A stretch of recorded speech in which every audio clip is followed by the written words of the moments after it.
We kick off the show with the EPW World Heavyweight Champion Derek Alpha, who had a lot to say following his match at By Design. By Design.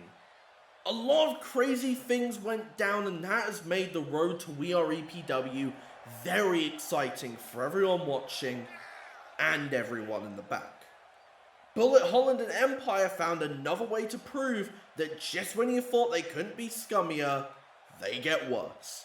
Sunshine Valley got rid of the lab of psychosis, and all I can say is, although we didn't see eye to eye all the time, Psychosis, I wish you luck in whatever crazy endeavors you indulge in next.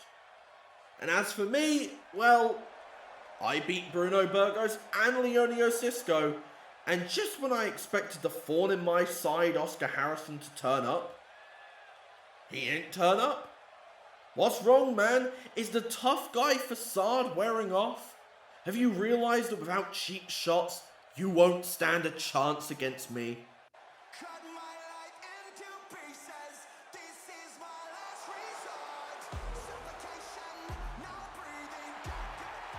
You love to talk, don't you? Me, not so much. So I'll get straight to the point. I let you have one chance to hold that belt up in victory, because come We Are EPW, I'm taking that belt off of you. Ducking me again, are we? Well, now you can't. A brawl ensued, with Devin and Oscar getting separated by security, but as that happened, out came Bullet Holland, who jumped Derek Alpha, laying him out.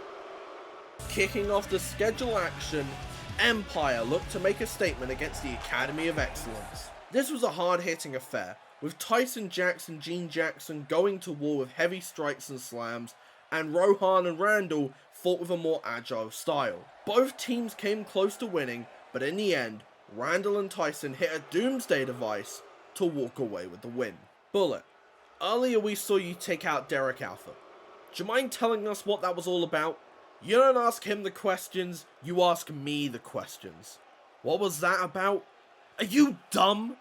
He attacked Derek Alpha, the man who took the EPW World Championship away from him nearly a year ago. I think the statement is very clear, not just from Bullet, but from Empire. It's time for us to sink our roots into this company and take over. Now get out of here!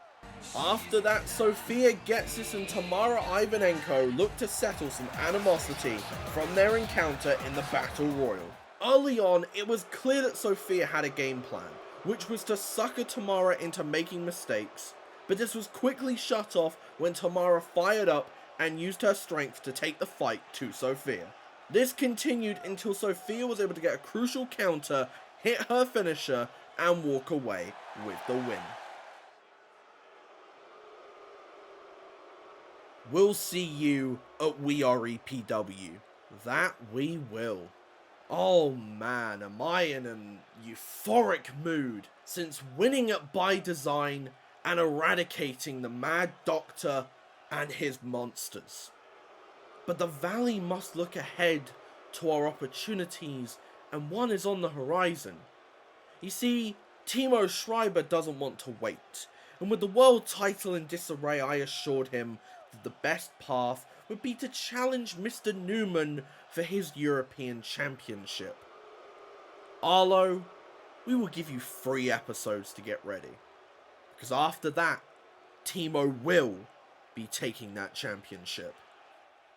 Okay, look, I have a lot to deal with right now, but as always around here, whenever things get chaotic in the men's division, Ace leaves me to do all the hard work. So here's what's gonna happen. Oscar, Devin, this needs to end, and I see no better way for it to end than next episode with you two locked inside a steel cage. But that's not all. Should Devin Todd be able to defeat Oscar, I see no issues with adding him to the world title match at We Are EPW. And we're proud to announce that our European champion, Arlo Newman, will be here next episode, most likely to respond to the challenge thrown down by Sunshine Valley literally a couple minutes ago. Avros, I know you're a busy man, but I need you to do something for me. Of course. What do you need? Well, for starters, some extra security for next week so that I don't get jumped, but also a match against Bullet Holland. Alex wants to say this is about what happened at Europe's Finest. Then I see no better solution than fighting. Are you sure? After all, you may have to deal with not just Oscar, but potentially Devon. Did I stutter? No? Well, look, we've been thinking of doing a slightly more amped episode of Wednesday Night Warzone before We Are EPW, and I can probably get you versus Bullet to happen there. Great. Thanks, Avros. Up next, a grudge match as Tia Duke looks to get some revenge on Marie Gardet. Both women needed this win, but this match would go to the one who wanted it the most. They started by going all out, exchanging holds and grapples, but it was clear that Tia was still suffering from her match with Christine Rosario. This allowed Marie to capitalize, target the arm, and have the win in the bag. That was until Tia was able to hit the Dukes up, but couldn't get the match won.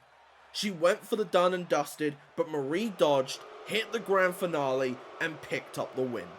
After the match, Marie looked to take Tia out, but Oshio Tamaka appeared and chased her off. This is a weird feeling, actually having the time to talk to you all in this ring. But there really is a lot to talk about. You see, deciding whether or not I was going to face Sky at CEW's Infamous was a tough choice because, sure, it'd be a great way to show Ace that I'm done with his games, but it also felt a bit disrespectful in the moment. But after I accepted it, I took the time to think about it, and Sky was right about one thing. It's a show dedicated to celebrating women's wrestling, and that's all I've wanted to do. Competing at Infamous isn't disrespectful. It's a chance for me to represent EPW in a show all about respecting what happens in this ring. So Sky, with all that being said, I hope you bring your A-game. I hope you bring the Sky that won the main event of CEW Mania 3 all those years ago, because if you bring anything less, I will wrestle circles around you and walk out with my title. See? This is the fire I wanted to see from you. I would have loved to have said it to your face, but I'm currently training and scouting, so allow me to keep things short and sweet. Eve Preston, Marie Gardet, Jody Grimes, whilst they might have earned their shots and proved to be the best challengers in the moment, none of them can hold a candle to me. At Infamous, you're stepping into the ring with someone who has done it all in every company she's been in except one thing, and that's becoming EPW Women's World Champion. But I will change that.